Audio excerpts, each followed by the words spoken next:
Hello, welcome to my channel. इस video में आज हम क्लास 6 के second chapter sorting materials into group के बारे में डिस्कस करेंगे और इन एमसीक्यूज़ की प्रैक्टिस करेंगे। ये एमसीक्यूज़ बहुत ही इंपॉर्टेंट होने वाले हैं क्योंकि आपके साइंस के एग्ज़ाम में आपके 10 to 20 मार्क्स के ये क्वेश्चंस होने वाले हैं। अब चाहे वो एमसीक्यूज़ की फॉर्म में हो या फिर ट्रू फॉल्स की या फिलिप्स की फॉर्म में। तो फटाफट चैनल को जल्दी से सब्सक्राइब करिए और उसके बाद आप इन एमसीक्यूज़ की प्रैक्टिस कर सकते हैं डेली टू डेली, वो भी क्लास वाइज और टॉपिक वाइज। तो पहला क्वेश्चन है हमारा,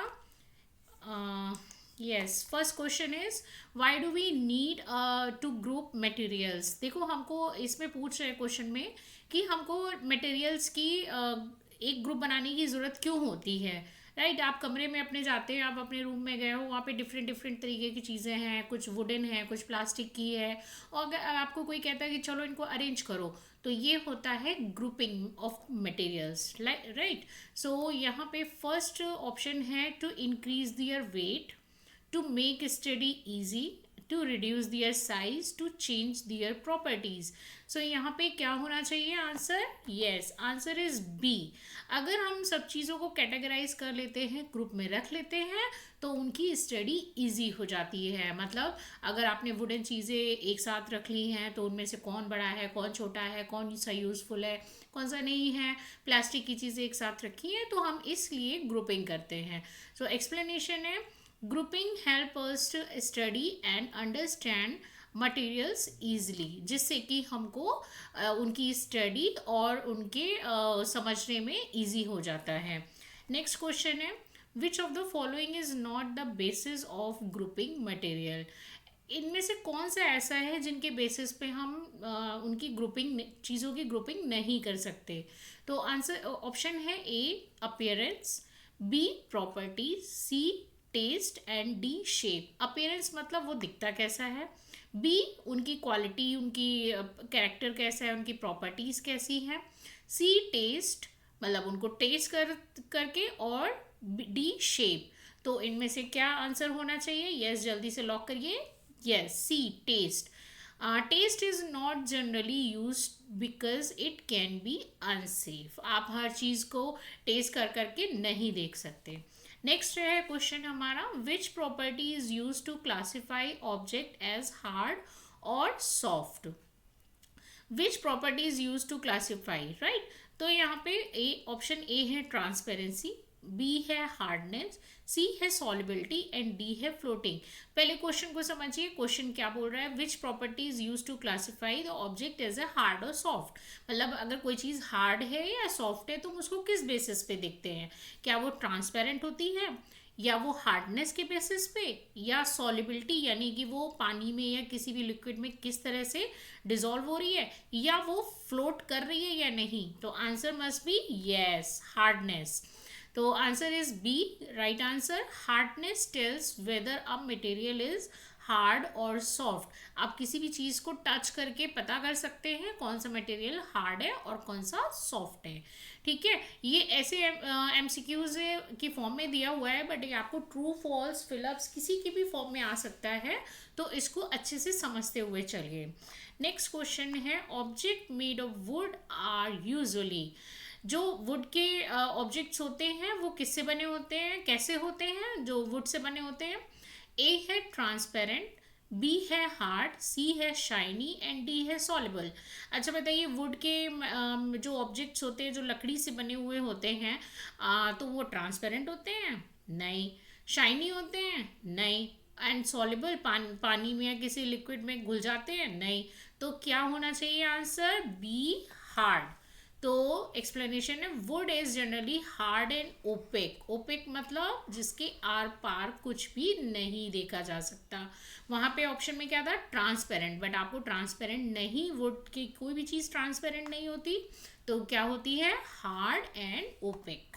नेक्स्ट है, विच मटेरियल इज शाइनी। इनमें से कौन सा मटेरियल शाइनी है, जिसमें चमक होती है? A wood, B iron, C plastic and D rubber.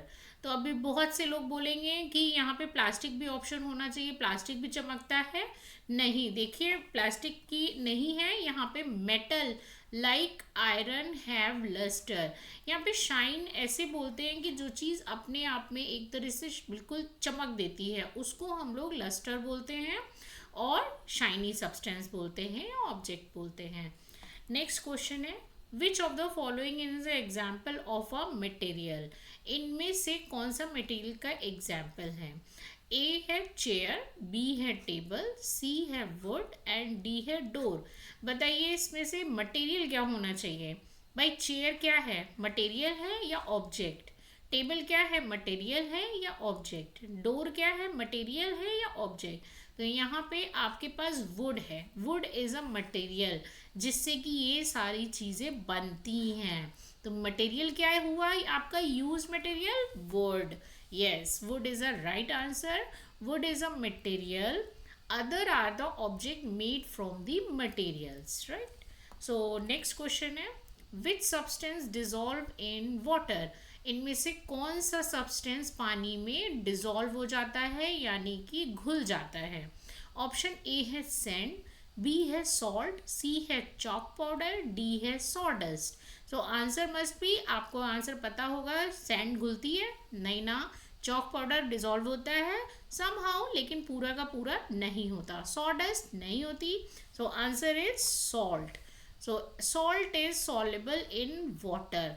देखिए सॉल्युबल और मिसिबल दोनों अलग अलग चीज़ें हैं। सॉल्युबल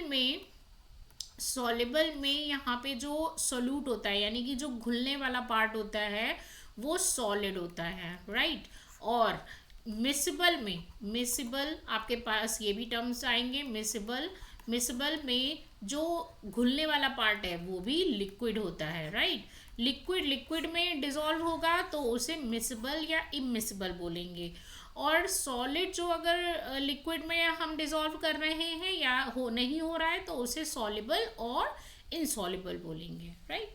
सो नेक्स्ट क्वेश्चन है which of the following is insoluble in water. Insoluble मतलब जो पानी में नहीं घुलता है। सो ए शुगर, बी सॉल्ट, सी सैंड और डी एलम। एलम शायद कुछ बच्चे नहीं जानते होंगे तो यहाँ पे हिंदी में एलम को बोलते हैं फिटकरी, ठीक है। फिटकरी मीन्स जो एक क्रिस्टलाइन सब्सटेंस होता है जो कि पानी को प्योरीफाई करने में और जर्म्स को किल करने में यूज़ होता है। बट इस तरीके का पानी आप पोर्टेबल नहीं होता, आप पी नहीं सकते, नॉट ए ड्रिंकेबल। तो alum use to some time the kill the germs in the water, right. So answer is yes C, sand does not dissolve in water. सारी चीज़ें पानी में घुल जाएंगी, फिटकरी भी पानी में घुल जाती है बट सैंड पानी में नहीं घुल सकते। अगर ऐसा होता ना तो जो ओशियन और सीज के पास जो बीचेस होते हैं ना वहाँ पे ना सैंड नहीं मिलती, वो पानी में घुल जाती। नेक्स्ट है ninth, a solution is formed when a substance float, a substance dissolves, a substance sink and a substance melt. A solution अच्छा क्या होता है। a solution is always equals to the solute plus solvent, ठीक है। Solute और solvent. Solute वो solid part जो हम घोलना चाह रहे हैं, ठीक है, जिसको हमें डिजोल्व करना है, like sugar, salt, anything. And solvent मतलब वो लिक्विड जिसमें ये चीज़ को हमने डिज़ोल्व करना है, ठीक है। अगर एक ग्लास पानी है आपके पास, ठीक है, और ये पानी है, पानी ऐसे ही अब ऐसे ही बन पाएगा भाई, ठीक है। तो ये पानी हो गया और अगर हम इसमें शुगर डाल रहे हैं, राइट, तो शुगर क्या हो गया हमारा सोल्यूट और पानी क्या हो गया सॉल्वेंट, याद रखिएगा। अब बताओ अच्छा, a solution is formed when, बताओ अब सोल्यूशन कैसे बनना चाहिए। सब्सटेंस फ्लोट करेगा या डिजॉल्व हो जाएगा, सिंक मतलब नीचे की तरफ डूब जाएगा या उसमें घुल जाएगा। तो सोल्यूशन कैसे बनना चाहिए, yes dissolve, form a solution. देखिए जब पानी में हम शुगर घोलते हैं या डिज़ोल्व करते हैं, तो ऐसा नहीं है कि पानी अगर इतना फिल है ग्लास में तो इसका वॉल्यूम शुगर डालने पे बढ़ जाएगा। इस पे मैंने अपने चैनल पे एक वीडियो भी बनाया हुआ है, आप देख सकते हो। ऐसा नहीं है कि अगर आपने शुगर डाली है तो ये पानी का लेवल अप हो जाएगा, नहीं, ऐसा नहीं होता है। पानी देखिए इधर है और इतना ही रहेगा। क्यों? क्योंकि जो शुगर होती है ना, वो पानी के मॉलिक्यूल्स के बीच में ऐसे ऐसे फंस जाती है। ठीक है, तो जितने ऐसे पानी के मॉलिक्यूल्स हैं और इनमें जो वॉइड वॉल्यूम है ना, ये खाली वाला पार्ट, इनमें शुगर के मॉलिक्यूल्स एडजस्ट हो जाते हैं। तो पानी का वॉल्यूम देखो शुगर डालने पे सेम ही रहता है, तो इसको बोलते हैं डिजॉल्विंग। और यहाँ पे देखना पीछे ये मेल्ट से यूज़ किया गया है। तो मेल्टिंग का मतलब क्या होता है? देखो पानी में अगर आप आइस डालते होगा, पानी इतना है और आइस डालोगे तो उसका लेवल बढ़ जाएगा, क्योंकि पानी ये डिजॉल्व होगी तो फिर से पानी बनाएगा और इसका वॉल्यूम बढ़ जाएगा। तो यहाँ पे राइट आंसर है डिजॉल्व। ओके, सो 10th क्वेश्चन है, which of the following will float on water? पता है पानी पे कौन तैरेगा? आ स्टोन, बी है आयरन नेल, सी है वुड एंड डी है coin.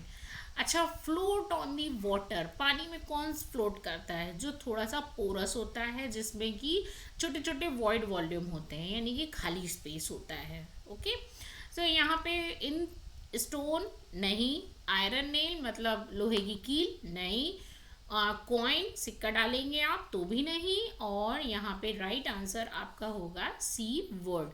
Would is a lighter than water so it float.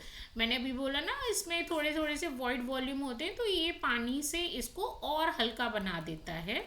तो यहाँ पे लकड़ी जो है वो पानी पे तैरती रहती है। Thank you so much for watching this video. और आप डेली एमसीक्यूज की प्रैक्टिस के लिए चैनल को जल्दी से सब्सक्राइब करो, क्योंकि आपके इस चैनल पे बहुत सारे एमसीक्यूज, बहुत सारे चैप्टर मैं अब लाने वाली हूँ जो कि आपको हेल्प करेंगे। और रिमेंबर, इससे आपको ना डेली टू डेली लर्न भी होता जाएगा, क्योंकि मैं ऐसे पढ़ाती हूँ जिसमें कि आपको चीज़ें याद भी होती रहती हैं। तो जल्दी से चैनल को सब्सक्राइब करो बिना भूले, और आगे के वीडियोस देखते रहना। और किसी भी टॉपिक में कोई भी प्रॉब्लम आए तो फटाफट मुझे कमेंट बॉक्स में लिखना, तो मैं आपको एक्सप्लेन करूँगी। Thank you.